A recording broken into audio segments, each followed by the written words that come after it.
Selama nggak ada kata-katanya, pasti bendanya nggak ada. Islamlah yang mula-mula datang membawa adil kemari. Dan alhamdulillah Indonesia mengenal Islam itu sejak zaman sahabat Rasulullah SAW. Abad ke-6 sudah datang ke sini orang Islam.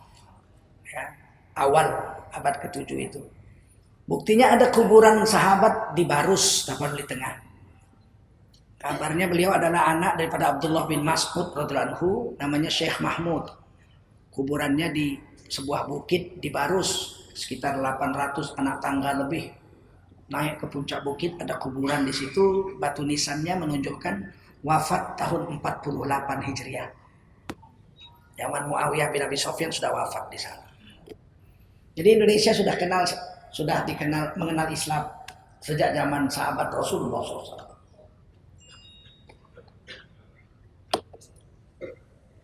Di India ada satu sahabat Nabi, Muhammad Al-Qasim bin Abu Bakar As-Siddiq radhiyallahu anhu. Anaknya Sayyidina Abu Bakar wafatnya di India. Tapi yang paling banyak itu di Moskow.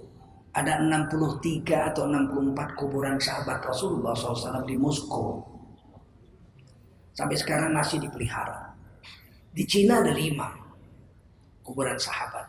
Salah satunya Ibnu Abi Waqqas. Kemungkinan besar dia adalah anak Sa'ad bin Abi Waqqas yang menikah dengan perempuan Cina.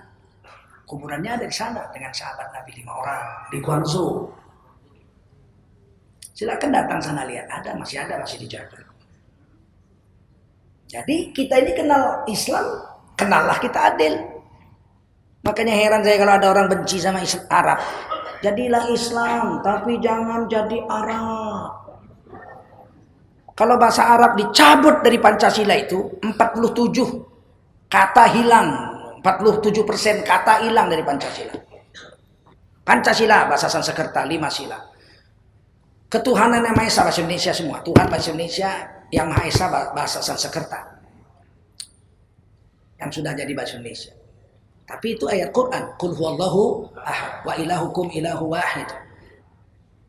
Sila kedua ketuhanan yang maha, kemanusiaan yang adil dan beradab. 3 bahasa Arab. Kalau dicabut itu nggak ada lah sila kedua. Manusia bahasa Arab, dicabut Arabnya kean. Sila kedua kean. Adilnya nggak ada. Beradab adabnya dicabut. Kean. Sila kedua kean ber. Kenapa? Karena bahasa Arab nggak boleh dipakai. Janganlah jadi Arab. Sholat pun ditukar, Allahu Akbar jadi Tuhan dan kadang ada aja pun.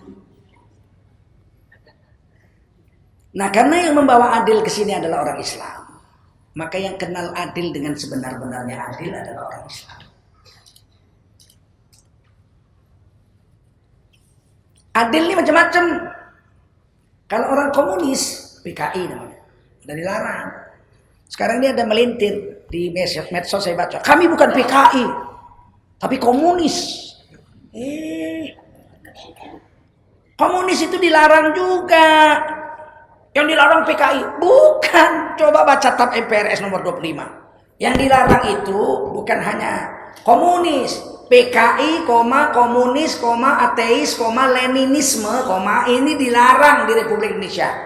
Menurut TAP MPRS nomor 25 tahun 1966. Jadi walaupun nggak PKI, kalau ngaku komunis wajib ditangkap di Republik Indonesia. Melanggar TAP MPRS tahun 1966 nomor 25. Adil komunis ada, jangan bilang nggak ada. Sekarang aja beberapa orang anggota DPR RI dari satu fraksi tertentu membuat tulisan di medsosnya, akunnya apa dia bilang? Adil itu sama rata sama rasa. Itu adil PKI. Meskipun dia bilang, saya bukan PKI. Iyalah, tapi otakmu PKI. Benakmu itu isinya PKI. Adil itu sama rata sama rasa, itu komunis. Dan kalau sama rata sama rasa tidak adil. Justru zalim. Bu, kalau ada orang istrinya 2, saya 1 bu. Kalau ada istrinya 2, 1 aja ku tinggal, masa 2 pula. Istri pertama anaknya 5, istri kedua gadis belum punya anak dinikahi. Istri pertama dikasih belanja 1 bulan 5 juta. Istri kedua dikasih belanja 5 juta, dia belum punya anak. Sama apa nggak? Sama. 5 juta sama. Ini perempuan kalau udah cerita madu, otaknya rusak. Istri pertama anaknya 5 dikasih 5 juta uang belanja. Istri kedua masih gadis dinikahi kasih 5 juta. Sama apa nggak? Sama. Adil apa enggak? Begitu. Sama tapi tidak adil. Harusnya istri pertama 5 juta, istri kedua karena masih muda 50 juta gitu. Wah, 2 juta. Harusnya 1 juta biar dia minta cerai. Sudahlah, saya mau bahas adil. Sama itu tidak mesti. Sama rata malah bukan adil. Karena istri pertama anaknya 5, dia harus memberi makan nafkah untuk 5 orang. Istri kedua kan makan 1 orang. Sekilo beras pun nggak habis 3 hari. Ya kan? Kecuali dia kepingin gemuk kayak kulkas. Dia makan banyak. Yang kedua saya kasih contoh adil. Sama rasa itu tidak adil. Saya punya anak 3 misal. Anak pertama kuliah di kedokteran di UI, naik motor. Anak kedua SMA naik angkot. Anak ketiga masih SD jemput anter. Anak SD makan sarapan di rumah, makan siang di rumah. Saya kasih jajan 5.000. Anak yang SMA dia naik motor, dia makan siang di kantin. Dia naik angkot. Saya kasih 5.000. Terus yang naik motor ke UI, saya kasih juga 5.000. Sama apa enggak? Adil apa enggak? Adil. Anak saya yang kuliah di UI malam pulangnya jam 2 malam. Kenapa? Nyorong Pak. Kenapa? Ya bensinnya habis. Tentu tidaklah sama rasa itu adil, justru itu zalim.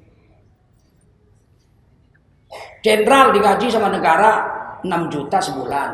Supirnya kopral digaji 6 juta. Sama apa enggak? Tapi enggak adil. Jenderal harus ngasih makan tamunya datang ini itu. Kopral mana ada tamu. Ini tamu.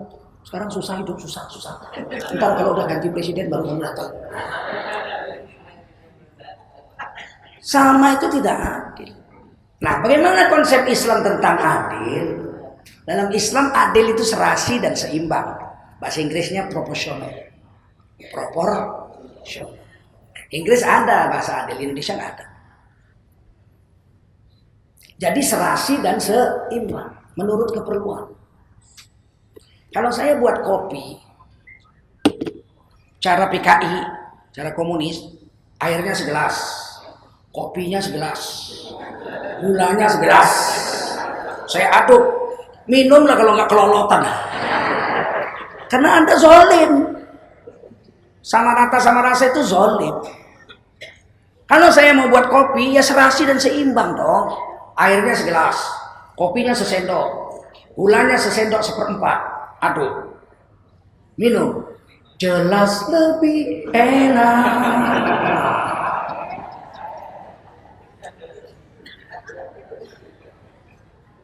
Jadi yang paling tahu tentang adil pastilah orang Islam, karena yang membawa adil kemari adalah orang Islam. Serasi dan seimbang.